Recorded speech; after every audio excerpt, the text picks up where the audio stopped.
नागेन्द्रहाराय त्रिलोचनाय भस्मांगरागाय महेश्वराय नित्याय शुद्धाय दिगंबराय तस्मै नकाराय नमः शिवाय। नमस्कार प्रिय बंधुओं, आप सभी का हमारे YouTube चैनल में बहुत बहुत स्वागत है। आज के इस वीडियो में आप श्रवण करेंगे सावन शिवरात्रि व्रत की कथा।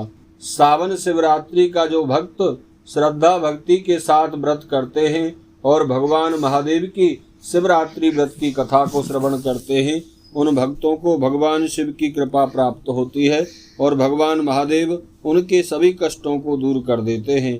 इस बार 2024 में सावन शिवरात्रि का व्रत 2 अगस्त शुक्रवार के दिन किया जाएगा। मान्यता है इस व्रत को करने से मनुष्य जीवन के सारे कष्ट दूर हो जाते हैं और भगवान शिव की विशेष कृपा प्राप्त होती है। इस दिन भगवान शिव की विधि विधान से पूजा करनी चाहिए और शिवरात्रि व्रत की कथा श्रवण करनी चाहिए।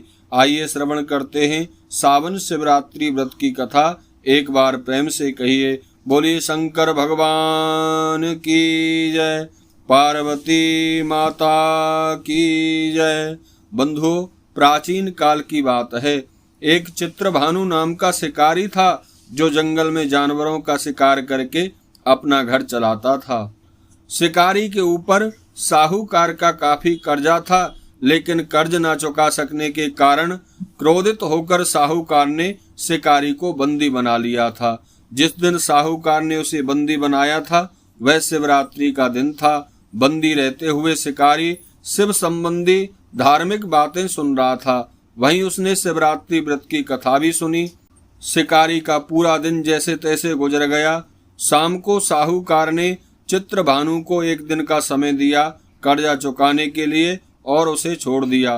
कर्जा चुकाने के लिए चित्रभानु पूरे दिन बिना कुछ खाए पिए जंगल में शिकार ढूंढने लगा। सारा दिन व्यतीत हो गया, शाम हो गई, शाम भी निकल गई, अब रात्रि हो गई थी। दिन भर बंदी गृह में रहने के कारण शिकारी भूख प्यास से व्याकुल हो गया था। सूर्यास्त के बाद वो एक जलाशय के समीप गया और वहां एक घाट के किनारे स्थित पेड़ पर थोड़ा सा जल पीने के लिए लेकर चढ़ गया।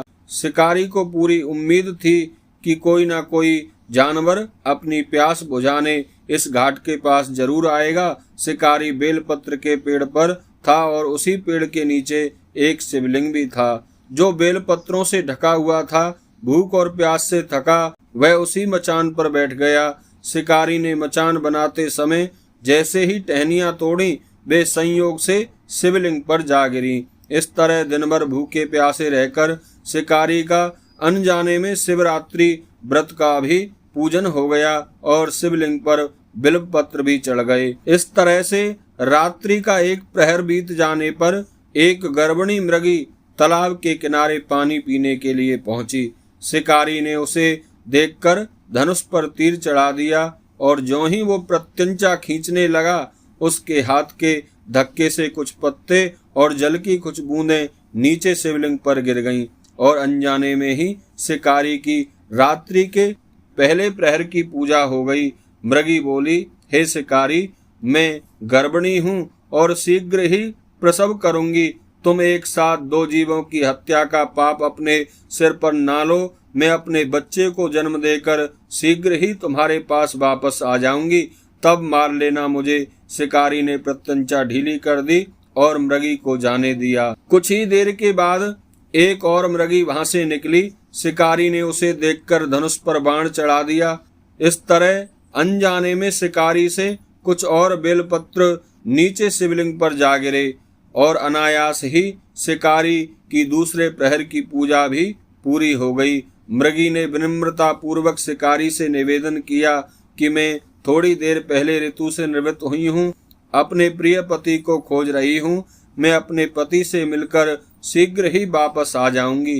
हे शिकारी, उसके बाद तुम मेरा शिकार कर लेना। शिकारी ने उसे भी जाने दिया।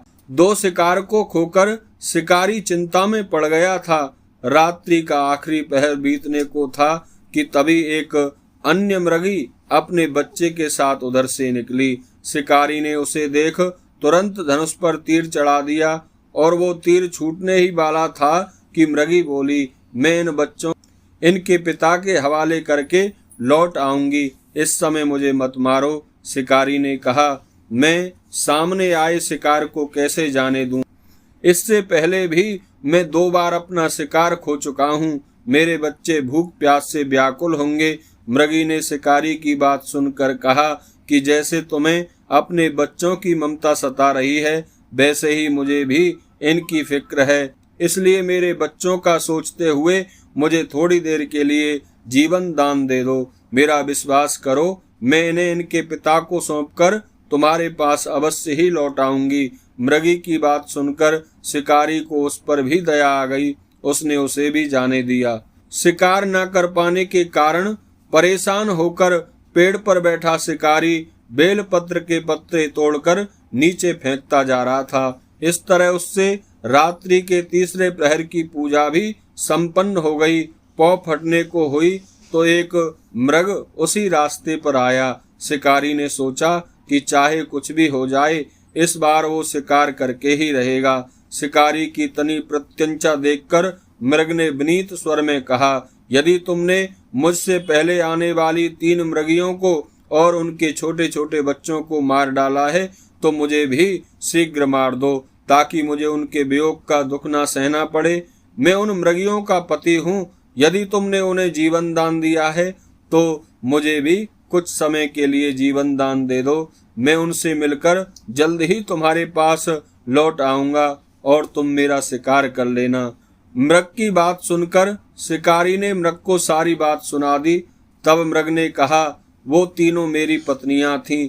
जिस प्रकार वह प्रतिज्ञाबद्ध होकर गई हैं, वो मेरी मृत्यु से अपने धर्म का पालन नहीं कर पाएंगी। अतः जैसे तुमने उन पर विश्वास करके उन्हें छोड़ा है, वैसे ही मुझे भी जाने दो। मैं उन सभी के साथ तुम्हारे सामने शीघ्र ही उपस्थित हो जाऊंगा। जाने अनजाने में ही सही उपवास और रात्रि जागरण और शिवलिंग पर बिलपत्र चढ़ाने से शिकारी का हिंसक हृदय अब निर्मल हो गया था। उसके हाथ से धनुष छूट गया और उसने मृग को जाने दिया।